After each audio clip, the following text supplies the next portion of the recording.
Oliver Jones, vous êtes né à Montréal dans les années 30. Naître noir dans les années 30 à Montréal, déjà, ça devait être une situation difficile. Est-ce que vous avez des souvenirs, petit garçon, de racisme dans votre vie? Non, il faut dire que j'ai toujours resté dans un quartier, surtout en Saint-Henri, avec des francophones italiens, des Polish. Il y a toujours eu des petits problèmes, mais pas rien vraiment qui m'a frappé, qui avait resté avec moi pendant des années. Plus tard dans ma vie, quand j'ai commencé de voyager, un peu dans la province, là, c'est arrivé des choses qui n'étaient pas plaisantes. Je me souviens à Valleyfield, j'ai vécu à Valleyfield 6 ans. Ça, c'est dans les années 50. Quand vous vous êtes marié? Oui. Avec une femme blanche? Oui, c'est ça. Ça, naturellement, ça cause des problèmes, surtout de trouver une place, des logements. Ma femme, durant la journée, pour trouver une place, c'était correct. La minute que j'arrive pour signer la bague, oh, c'était une autre histoire. Heureusement, ça a changé beaucoup, mais il y a toujours des problèmes. Oui, oui. Mais vous savez, comme j'ai dit, il n'y avait pas beaucoup de Noirs dans la province. Je me souviens à Granby. Puis, je trouvais ça drôle parce que j'étais avec un ami, Richard Paris, un excellent saxophoniste. Puis, on était en avant un hôtel. Puis, on voyait les trois petits gars qui arrivent vers l'âge de 9-10 ans. Oh, regarde! Il nous regardait, puis il disait, oh, c'est des Chinois. Vois-tu? Ils savent pas. Mais. Donc, petit garçon, vous étiez plutôt dans votre milieu et c'était pas trop difficile pour vous? C'était pas trop difficile. Vos parents, j'imagine, vous aidaient? Oui, parce que les autres, mon père, surtout mon père, il était très, très fier de notre race. Puis la seule chose qu'il m'avait dit, vous jouez à tous les jours avec les Blancs. Il dit, faites bien attention parce qu'il dit, si quelqu'un groche un roche puis brise un vitre, il va se souvenir toujours des petits noirs. J'avais 3 amis, 3 Blancs que je jouais avec tout le temps. Puis, ça restait là. Puis, j'avais dit la même chose à mon garçon. Même mon garçon, heureusement, il a passé presque toute sa jeunesse à Porto Rico. Puis, il n'a jamais rencontré le préjudice autant que moi dans mon époque. Oui. Oliver Jones, la légende veut que votre maman, qui faisait des ménages, vous attachait devant le piano à 2 ans pour vous garder tranquille parce que c'était le seul endroit où vous étiez tranquille. Est-ce que c'est vrai, d'abord, qu'on vous attachait devant le piano? Oui. Et elle vous laissait tout seul combien de temps comme ça? Mais le temps qu'elle faisait le ménage, peut-être 1 heure, je ne sais pas, parce que j'avais peut-être à peine 2 ans. Et à 2 ans et demi, vous saviez jouer des airs? Oui. À 3 ans, on découvre que vous avez le diapason absolu. Oui, mais ça, c'est quelque chose, Marie-Claude, que je pensais que tout le monde qui jouait nécessairement que c'était facile. Mais n'importe quel temps que j'entendais une mélodie dans ma tête, je voyais ça sur le piano tout de suite. Vous saviez où trouver la note, vous Oui, saviez exactement dans quelle tonalité c'était. Le premier récital, Oliver Jones, à 5 ans, dans une église, parce qu'il faut dire que chez vous, c'était beaucoup de la musique religieuse qu'on écoutait. Oui. Il n'y avait pas de jazz dans la maison. Oh non, mais il faut dire que mes parents qui viennent de Barbade, ils ne connaissaient pas la musique de jazz. Vous souvenez-vous de ce premier récital à l'âge de 5 ans? Oui, c'était l'église Union United, sur le coin de Atwater puis de Lille. Puis, je me souviens de ce concert, surtout parce que Madame Wade, c'est elle qui faisait les messages de cérémonie. Puis, quand ça m'avait appelé, dans cette époque-là, il disait « Master Oliver Jones ». Puis moi, j'ai resté à la tête. Je ne savais pas, j'ai dit « quelqu'un d'autre qui parle ». Mais là, quelqu'un me dit « Non, non, c'est toi, Oliver ». J'avance, puis la bande de piano était plus haut que la chaise chez nous. Puis j'avais la misère à embarquer dessus. Puis là, Mme Wade, elle m'arrive, puis elle me prend dans ses bras, puis elle me met dessus. Là, tout le monde riait. Puis, j'ai été insulté, c'est parce que je voulais embarquer moi-même. Puis, pour la prochaine 20 ans, à chaque fois que je voyais Mme Wade, elle me demandait « Est-ce que tu as besoin d'aide encore pour embarquer? » Avez-vous souvenir d'avoir aimé les applaudissements après, quand vous avez joué?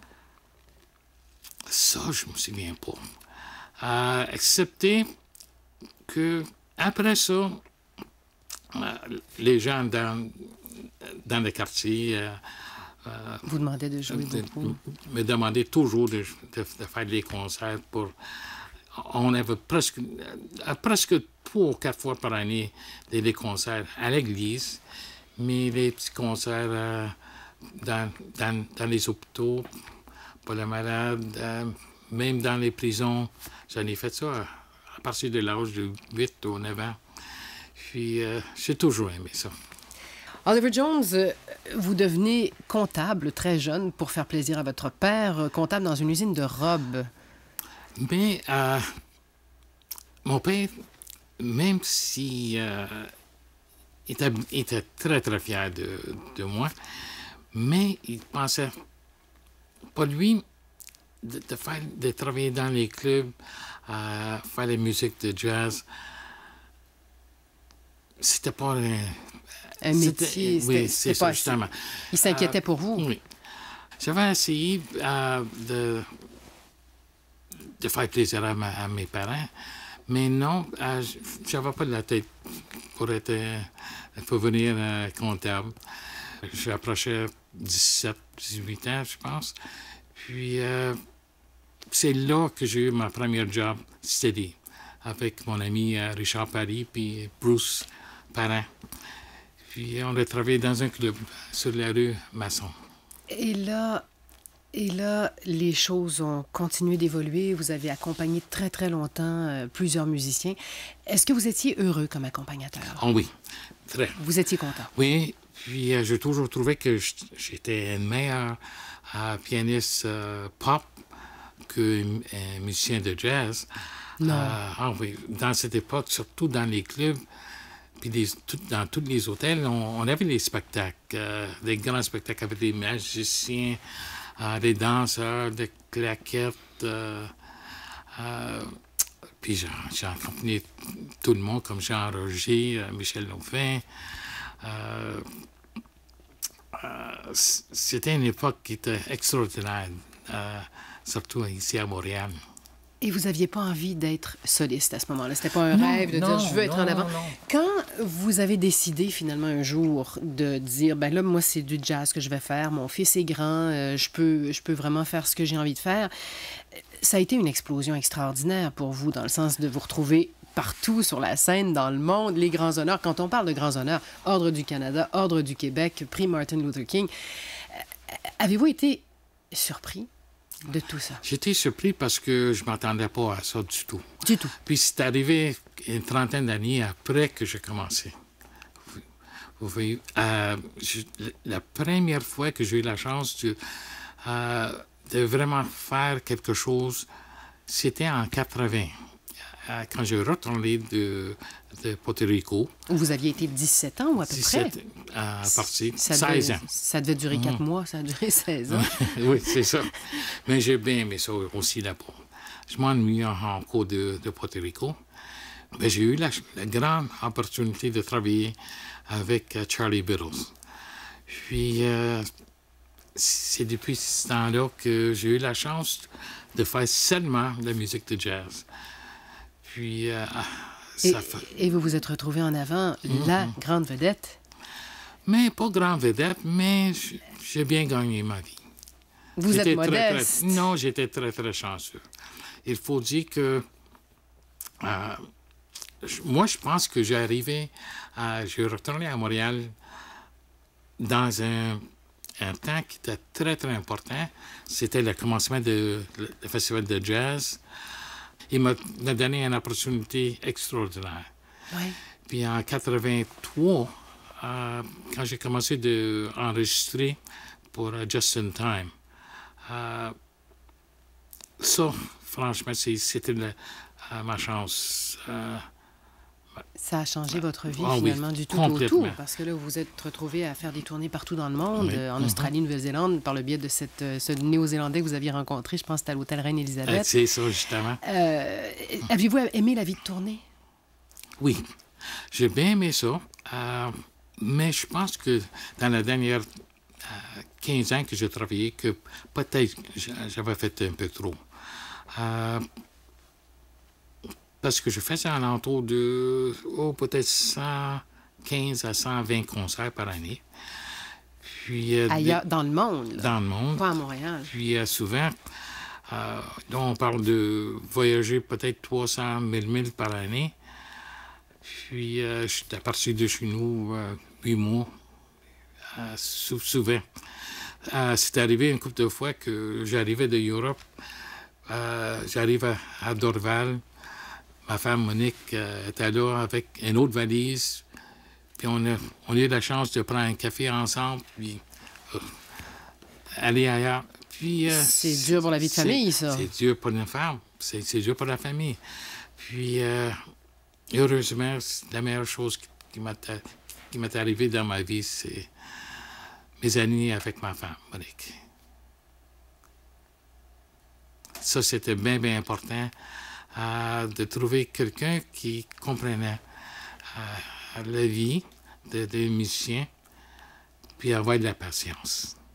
Elle a eu tout ça, Monique. Elle a eu tout ça.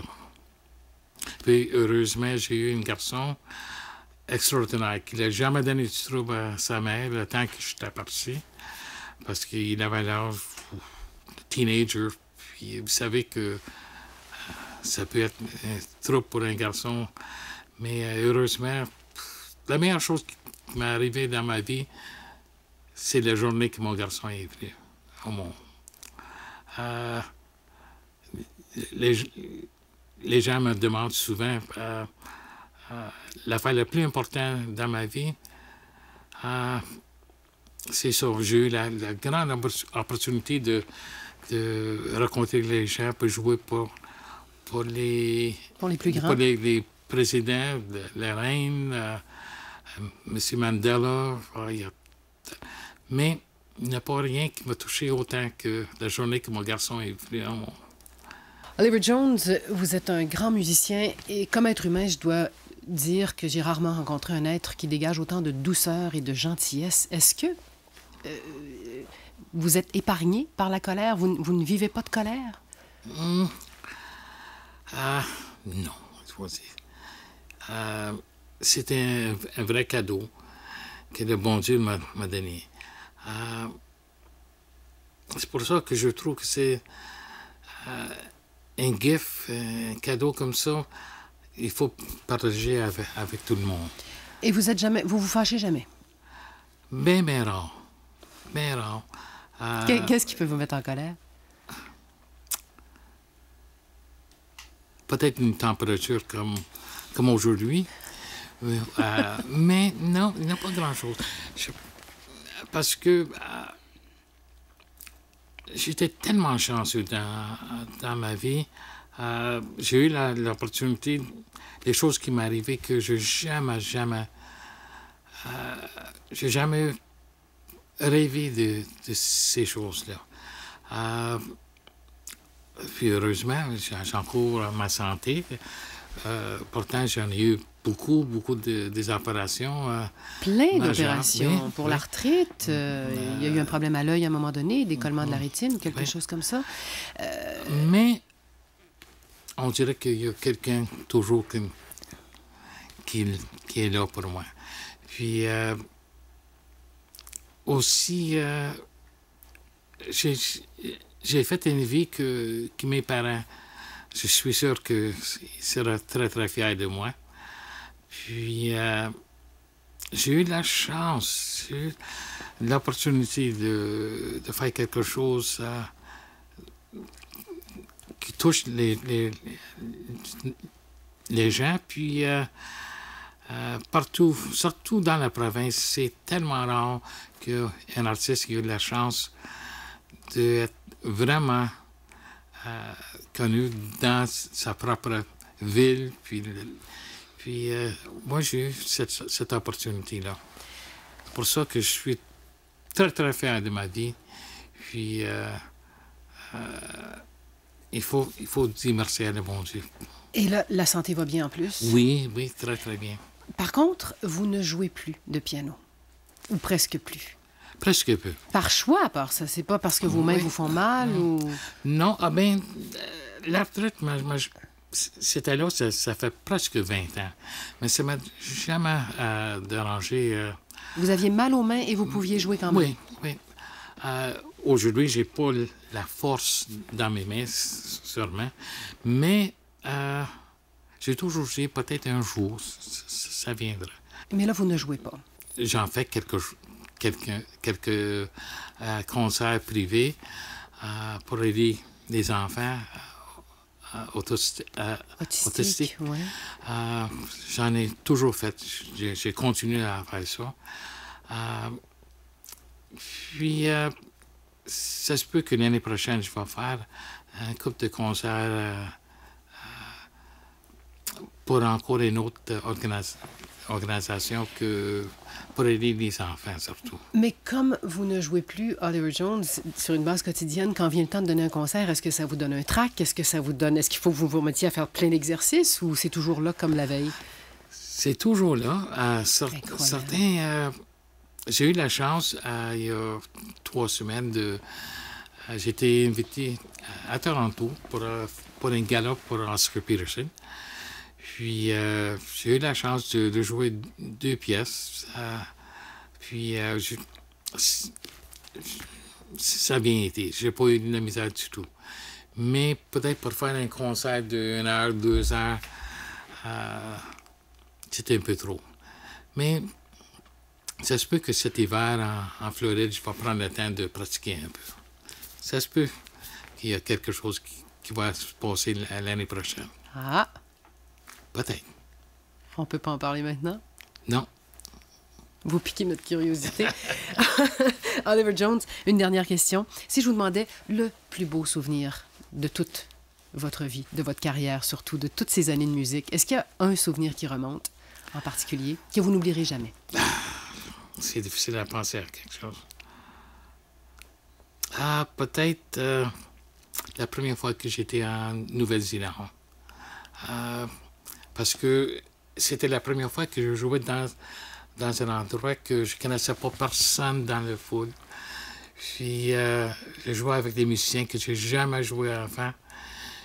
Puis les gens étaient tellement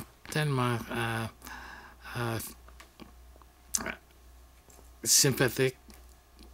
Puis, je pense que c'est là, ce concert-là, ça m'a donné la confiance que je pense que je manquais toute ma vie.